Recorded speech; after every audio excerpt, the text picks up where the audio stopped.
Bando. Donc actuellement je suis la créatrice donc, de la marque Quito by Rose. C'est une marque qui est spécialisée dans les accessoires ethniques. On a une collection donc bébé comme vous voyez.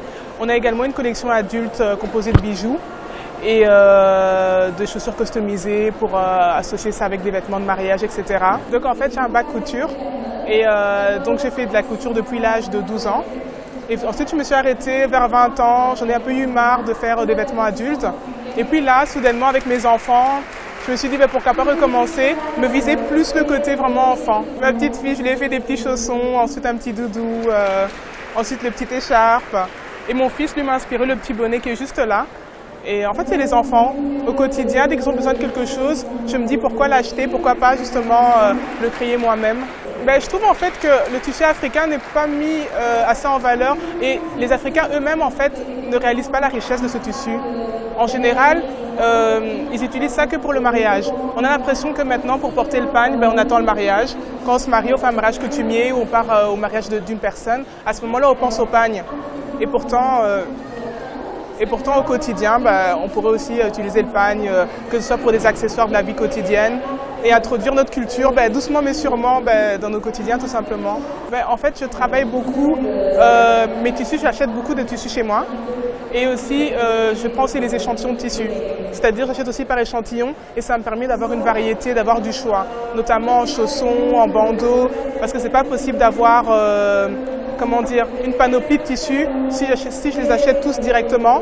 Donc je prends des échantillons et je les teste en fait.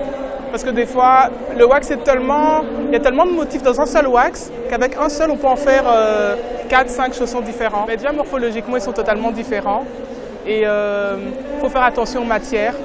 Donc nous en fait, je mets beaucoup de coton. Enfin, tout ce qui est au contact de la peau, comme à l'intérieur de nos nids d'ange, c'est du coton. Les chaussons, c'est du coton aussi, parce que les bébés ont des allergies, tout ça, donc il faut vraiment faire attention un peu à tout ça. Alors que l'adulte tolère un peu plus les matières différentes. J'aimerais continuer là-dedans, mais agrandir mes collections. J'aimerais bien proposer des gigoteuses, enfin pas des gigoteuses, des grenouillères, je voulais dire.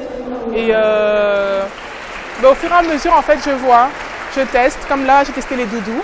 Et maintenant, j'aimerais bien tester les grenouillères. Étonnamment, c'est un peu de tout.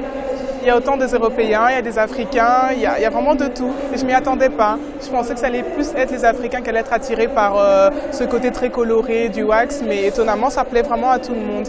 Donc, tant mieux pour moi, parce que le but premier de Quito, c'était quand même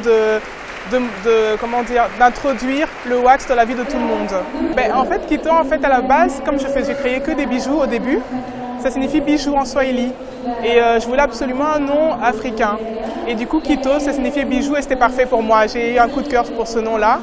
Et puis finalement, c'est par après qu'on a proposé autre chose. Mais j'ai décidé de garder le nom Quito parce que ça reste une forme de bijoux malgré tout, parce que c'est du wax, c'est travaillé autrement, donc c'est pas commode. Beaucoup de succès, beaucoup de succès, de la chance. Donc voilà, que je prospère tout simplement. La mode, c'est chez Africa 24.